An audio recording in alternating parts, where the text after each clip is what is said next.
성도 여러분 안녕하십니까? 새벽 말씀 묵상입니다.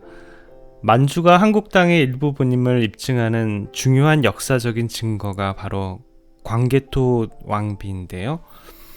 광개토 왕은 5세기 초의 인물로 여러 번 중국과의 싸움에서 승리하고 지금의 만주 땅에 고구려의 땅을 만든 장본인이지요. 삼국사기에 의하면 왕은 나면서부터 대단히 씩씩하고 기상이 늠름했다라고 전합니다. 또한 광개토왕 비문에는 왕대의 나라가 부하고 백성들이 잘 살았으며 오곡이 잘 되었다라고 기록되어 있습니다. 아마도 광개토왕 때만큼이나 한국의 영토가 가장 넓게 확장된 때는 없었을 것입니다. 영토를 넓히는 일이 왕이 지닌 의무 중에 하나이죠. 중국의 징기스칸은 유럽까지 점령하고 그의 영토를 넓혔고요. 그리스의 알렉산더 역시 러시아와 몽고까지 그의 영토를 넓혔습니다. 이 세상의 명장으로 알려진 왕들은 대부분 그 나라의 영토를 확장하는데 그들의 전 생애를 시간을 다 바쳤습니다. 알렉산더 대왕이 인도의 끝까지 점령하고 나니까 눈에 보이는 것은 바다밖에 없었습니다. 더 이상 넓힐 영토가 없자 그는 군대를 몰아 고향으로 돌아오고자 했습니다. 오던 길에 그는 나이가 지극히 든 수하의 장수와 씨름을 요청합니다.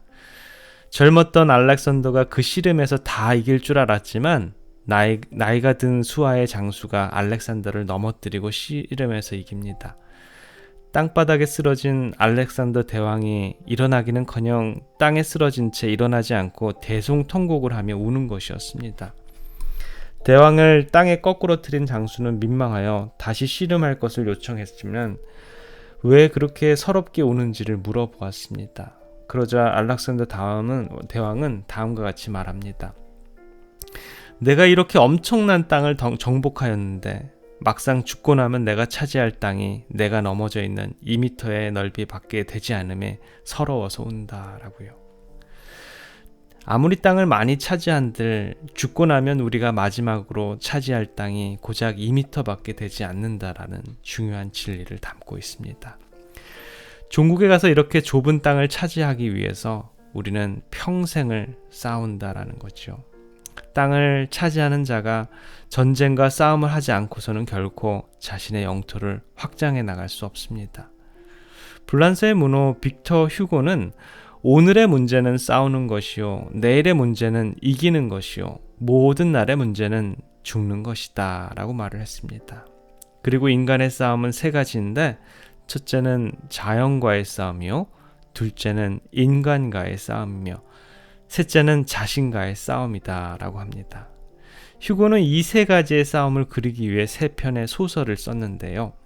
자연과 인간의 싸움을 그린 소설을 바다의 눈동자라는 소설이었고요. 인간과 인간과의 싸움을 그린 것은 93년이라는 소설이며 마지막 자신과의 싸움을 그린 작품이 바로 우리에게 잘 알려진 레미제라블이라는 책입니다. 인간이 살아가면서 얼마나 많이 싸웁니까? 우리에게는 자연과의 싸움이 있고요. 겨울에는 추위와 싸우고 여름에는 더위와 싸웁니다. 공해와 싸우고 천재지변과 싸우고 질병과 싸워야 합니다. 우리는 지금도 코로나 바이러스로 매일매일 싸우고 있죠. 그리고 사람들 사이의 싸움은 얼마나 치열합니까? 나라마다 전쟁을 겪으며 살아남기 위해서 생존 경쟁을 하느라 싸웁니다. 직장인들은 직장인대로, 사업가는 사업가대로 생존을 위해 경쟁의 싸움이 얼마나 치열한지요. 학교에서는 입시 전쟁을 치르고 졸업을 하면 취업 전쟁을 치러야 합니다. 그리고 싸움은 여기서 끝나지 않습니다. 우리들에게는 자신과의 싸움이 있습니다. 끊임없이 내 속에 일어나는 영과 육의 싸움, 선과 악의 싸움, 이성과 감정의 싸움, 이상과 현실의 싸움이 존재합니다. 그래서 러시아의 문학가 도스토옙스키는 인간의 마음은 신과 악마의 싸움터라고 말했고, 플라톤도 인간의 최대의 승리는 내가 나를 이기는 것이다 라고 합니다. 뿐만 아니라 성경의 사도 바울 역시 내가 선한 싸움을 다 싸우고 달려갈 길을 다 마치고 믿음을 지켰으니 라고 하면서 자신의 삶이 싸움의 연속이었다라고 회고합니다. 오늘 다루고자 하는 사무엘하 8장부터는 다윗이 그의 생애를 통해 싸운 싸움의 기록으로 가득 차 있는데요. 8장과 9장까지는 다른 나라와 다른 사람들과의 싸움을 다루고 있고요. 11장은 자신과의 싸움을 다루고 있습니다. 그는 다른 사람들과 싸움에서는 승리했지만 자신과의 싸움에서 철저히 패배하는 모습을 보여줍니다. 오늘은 8장을 공부하면서 그가 싸움에서 승리하게 된 비결을 공부하면서 우리가 얻어야 할 영적인 교훈을 찾고자 합니다. 사무엘하 8장 전체는 다윗이 이웃 부족들과 싸우는 사건으로 가득 차 있는데요. 사람을 죽이는 일이기 때문에 우리가 배워야 할 영적 교훈이 전혀 없을 것이라고 생각하는 것은 큰 착오입니다. 중요한 것은 누구와 싸웠냐가 아니고 왜 다윗이 전쟁을 할 때마다 승리했냐라는 것이지요. 그 열쇠는 사무엘하 8장 6절과 14절에 나와 있는데요. 다윗이 어디를 가든지 여호와께서 이기게 하시니라. 14절에는 다윗이 어디를 가든지 여호와께서 이기게 하셨더라 라고 합니다. 이 말씀은 다윗이 왜 모든 전쟁에서 승리하게 되었는지를 우리들에게 잘 알려줍니다. 그가 치룬 모든 전쟁에서 승리할 수 있었던 이유는 전적으로 하나님께서 다윗으로 하여금 모든 전쟁을 이기게 하신 것입니다. 하나님께서 그와 함께 하셨기 때문에 그는 모든 전쟁에서 승리할 수 있었습니다. 다시 말하자면 다윗의 힘으로 한 번도 전쟁에서 승리할 수 없었지만 그가 전폭적으로 여호와 하나님을 의지했을 때 그는 모든 전쟁에서 승리하고 맙니다. 다윗이 처음으로 전쟁에 참여한 것은 골리앗과의 싸움이었는데요. 그가 골리앗 앞에 나갔을 때 그를 향한 다윗의 선포는 어땠습니까? 사무엘상 17장 45절과 47절입니다. 다윗이 블레셋 사람에게 이르되 너는 칼과 창과 단창으로 내게 오거니와 나는 만군의 여호와의 이름 곧 내가 모욕하는 이스라엘 군대의 하나님의 이름으로 내게 가노라. 또 여호와의 구원하심에 칼과 창에 있지 아니함을 이 무리로 알게 하리라. 전쟁은 여호와께 속한 것인즉 그가 너희를 우리 손에 붙이시리라. 이것이 바로 다윗의 전쟁 철학이었습니다. 군대에서 가르치는 어떤 병법보다도 다윗에게는 여호와를 의지하는 것만큼 승리를 보장하는 병법은 없었습니다. 하나님을 의지하고 그를 믿고 싸우면 분명히 모든 전쟁에서 승리할 것을 다윗은 어릴 때부터 몸에 익혔습니다. 이제 온 이스라엘을 다스리는 왕이 되고 나이가 들었을 때도 그의 철학은 바뀌지 않았습니다. 여전히 여호와를 의지하고 그를 믿고 전쟁에 나갑니다. 그 예가 사무엘상 8장 3절 4절에 나와 있는데요.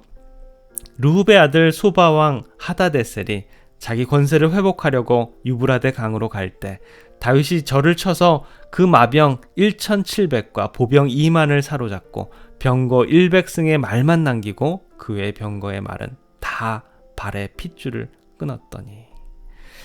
전쟁에서 무기는 참으로 중요합니다. 그리고 말 한 필은 군사 10명보다도 중요한 전쟁 물자죠. 오늘날로 말하면 말 한 필은 장갑차 한 대와 같습니다.